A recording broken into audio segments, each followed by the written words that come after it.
Para receber todas as novidades do canal, inscreva-se e se curtir o vídeo, clique em gostei. Aproveite para acompanhar a Rede Super nas redes sociais. Mas a gente fez todas essas brincadeiras porque o assunto ele é tenso, o assunto é sério. E eu quero começar perguntando, né? Eu vou começar perguntando para a delegada, esses números até que a secretaria ela tem passado, ela analisou ali, são números, tem aumentado, não tem aumentado, ou as pessoas têm denunciado mais? Conta pra gente o que vocês têm percebido ao longo desse período, doutora. Essa é a primeira vez que o governo do estado coloca à disposição da sociedade esses números de violência doméstica contra a mulher. E, na verdade, não é que os números tenham aumentado. Certo. Os registros, eles têm aumentado. Por quê? Porque justamente com a divulgação da Lei Maria da Penha, das suas benéfices, daquilo que ela traz para poder prevenir, coibir a violência doméstica contra a mulher, é que as mulheres têm se sentido mais corajosas, encorajadas a poder denunciar o seu agressor. Então, os índices têm aumentado, mas a violência ela sempre existiu dentro dos lares. Agora, Maria César, vamos perguntar para você como psicóloga. Essa questão emocional, quando vem uma lei como essa, ela é criada, a mulher, ela de fato, ela se sente mais segura para poder fazer as denúncias, né, das quais ela é vítima aí, das suas agressões, internamente em casa, na mesma proporção, por exemplo, de um marido como de um familiar? É o seguinte, no consultório, né, os números são diferentes. E porque eu trabalho com o sofrimento, né, emocional da pessoa, inclusive aquela que não consegue sair dessa cena, né, desse cenário. Inclusive eu percebo, né, nesses quase 20 anos aí, junto com essas mulheres, que existem, a delegada pode até me confirmar, é interessante notar o seguinte: a mulher que é agredida uma vez, ela é vítima. Se ela é agredida a segunda, ela passa a ser cúmplice. É diferente. E se ela é agredida frequentemente, ela se torna refém. Existem casos de mulheres que são apaixonadas pelo seu agressor. E, claro, ainda que se submetam a estado de violência. Sim, né? Então, existe uma grande dificuldade. Isso seria uma patologia, alguma doença? Explica pra gente, porque tanto o agressor você amar... tanto o agressor quanto aquela que é agredida, elas são pessoas adoecidas. O meu lado, eu vejo o agressor também. Caracteriza-se aí a dependência emocional? Sim, existe ali uma submissão de subjugar, né? Não no sentido então, aí que a gente seria uma conhece. subserviência. Isso, né? E acaba havendo uma cumplicidade. E aquela que se torna refém, ela é agredida com palavras, né? Agressão moral e física, às vezes todos os dias, às vezes com horário marcado, né? Tem maridos que falam, é agora. E ela caminha ali, ela se dispõe, né? Então, emocionalmente, é muito mais sério até do que a agressão física. Ela já vai sofrendo já por antecedência, não é nem só no momento do ato em si, não. Ela já sabe que aquilo vai acontecer, ela está naquele turbilhão, então. Exatamente. E, claro, existem as defesas, né, emocionais. Eu não posso sair porque eu dependo dele, eu não posso sair por causa de filho, eu não posso sair. Mas, na verdade, considerando as que conseguiram sair, por que essas não saem? Então, de novo, sinaliza para nós que existe um adoecimento emocional. E essa palavra que você usou, refém, é muito interessante. A gente fala, existe um ciclo de violência, que é a fase da tensão, é onde que começam aquelas discussões dentro de casa por motivos do cotidiano. E às vezes o homem passa a culpar a mulher por algumas situações. O jantar não está pronto, as crianças não estão prontas para poder ir para a escola. Coisas pequenas. Coisas pequenas do cotidiano. E começam as agressões verbais, as agressões morais. E depois passa-se para um outro ciclo, que é a fase do ato da violência, que ela é agravada. Que começam-se as agressões físicas. Um empurrão. Uma sujigada. Segura, dá um tapa e depois piora. Aí, quando a mulher vai lá e começa a chorar, o homem começa a se sentir arrependido, que a gente fala que é a fase da lua de mel. o homem se mostra arrependido, Remorso, né? sente remorso pelo que aconteceu. Porque não muda de postura, na verdade, né? não é arrependimento. Mostra-se um remorso e depois, assim que esse remorso acaba, e fala que nunca mais vai cometer aquele ato, mas assim que esse remorso acaba, volta-se o ciclo lá inicial das tensões. Começam-se novamente as agressões verbais, começa-se os xingamentos Vamos e volta. dizer, recomeça sutilmente, E né? recomeça sutilmente. E aí esse ciclo volta a acontecer.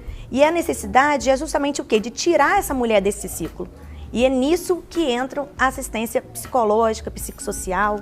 E aí eu quero depois, mas pastora, fala pra gente, porque a senhora atende muitas mulheres e a Bíblia fala que a gente tem que perdoar, mas como lidar com a questão de perdoar sim, mas vamos nos manter? Como que a senhora tem trabalhado isso no dia a dia, porque a prática também não é fácil. É verdade. É o dia do perdão e o dia de decidir, né?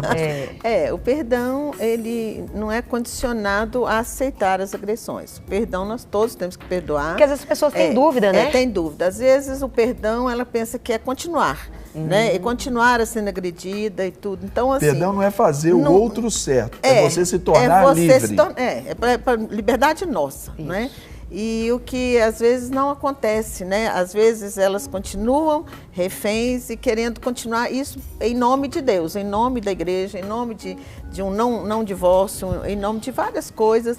E então elas vão aceitando, né? Vão aceitando por causa disso. Mas eu acho que essa questão da agressão física, ela nem é tão grave quanto a agressão emocional, quanto as pressões que as mulheres sofrem sem falar nada, né? As pressões das mulheres sofrem caladas, elas não falam nada, elas é só com palavras, é só com subjugar a mulher a fazer isso, porque ela tem direito, principalmente na igreja, que eles falam, se você não fizer dessa forma, você vai ser denunciada na igreja, porque o pastor vai fazer isso, vai fazer aquilo. Existe um monte de coisa. Uma opressão velada. Então, assim, não tem, mas é cada barbárie que a gente ouve, que assim, meu Deus, filho, mas como é que você faz isso, né? Isso, muito mais do que no normal, vai por anos, né? Então, as mulheres, às vezes, não têm coragem. Glória a Deus, hoje nós temos um trabalho com mulheres, onde ali, né, elas têm direito a falar, direito a contar, direito a ser instruída naquilo que elas devem fazer. Mesmo na instrução, elas ainda pensam que elas precisam sofrer esse tipo de coisa. Talvez aí entre na doença.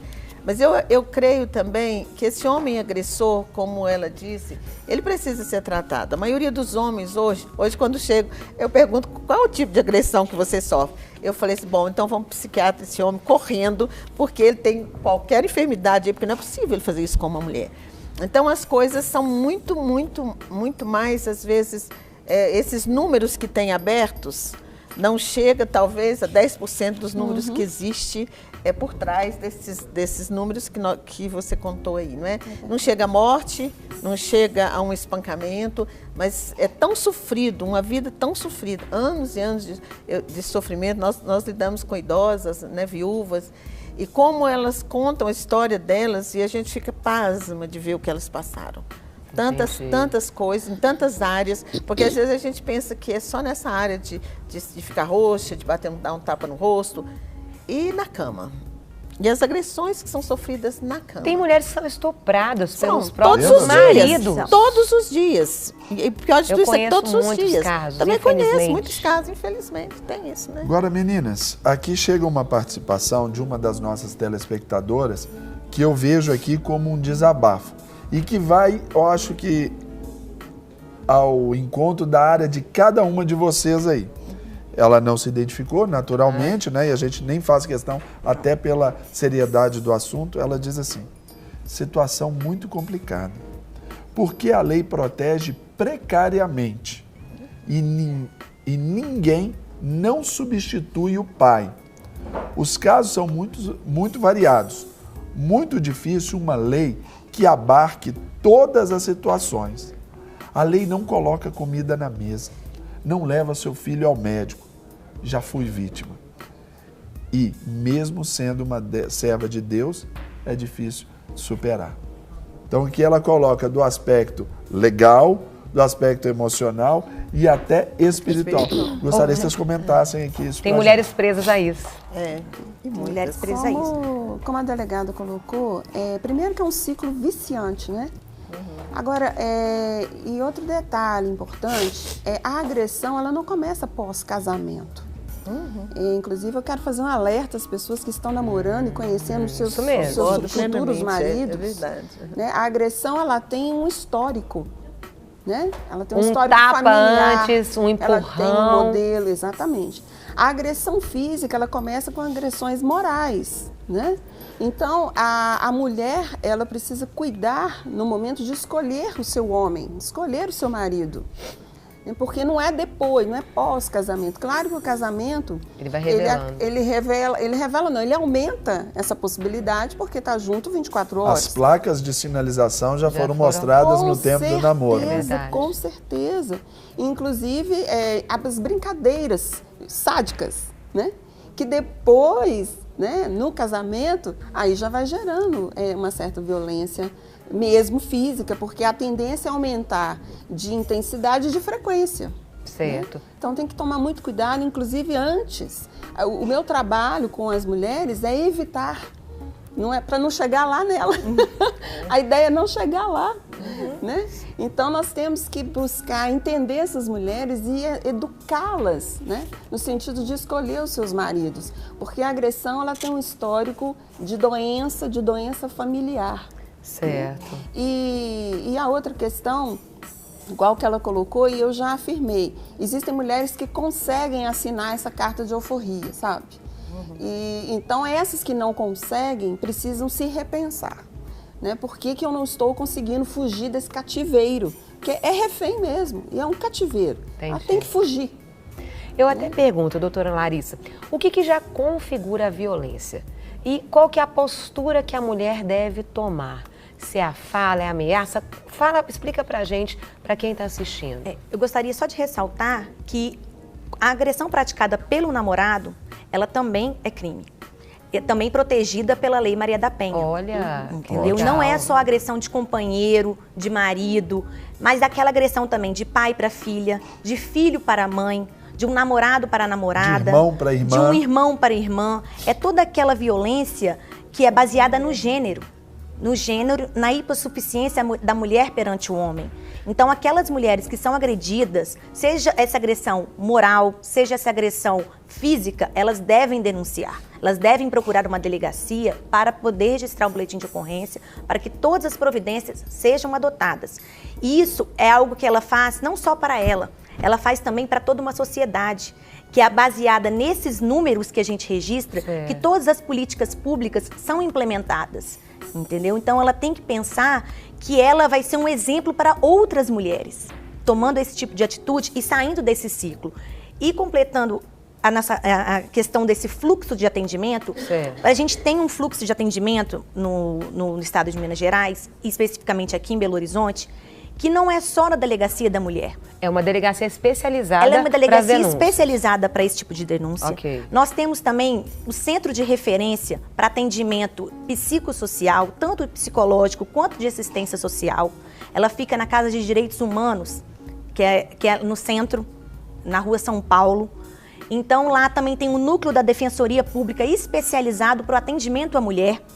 Esse defensor, ele vai ingressar com as ações necessárias para poder pedir a pensão alimentícia, para poder fazer o divórcio da vítima, se ela necessitar, e outras providências que, porventura, sejam vislumbradas naquele caso, entendeu? Então, nós temos um atendimento psicossocial voltado para esse tipo de violência, justamente para tentar ajudá-la a sair desse ciclo, porque é necessário. É necessário. Essas são as políticas públicas, né? E nós sabemos que tem inúmeras políticas aí sociais, privadas, que são, inclusive das igrejas, a gente sabe que elas ajudam muito, tem esses atendimentos especializados, isso é de extrema importância, entendeu? Então, assim, existe esse fluxo de atendimento público justamente para tirar a vítima dessa situação. Para receber todas as novidades do canal, inscreva-se e se curtir o vídeo, clique em gostei. Aproveite para acompanhar a Rede Super nas redes sociais.